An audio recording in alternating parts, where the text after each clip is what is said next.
It's crazy.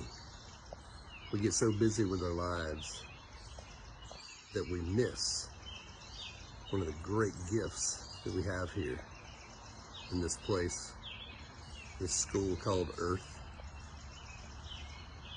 It's waking up and listening to all the birds, singing in joy as another day dawns.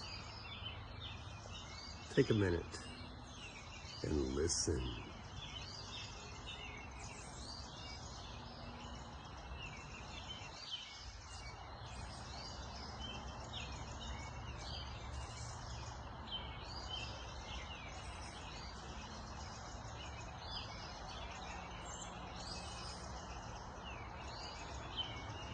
It's almost as if society is trying to drown them out with their cars racing up and down the road.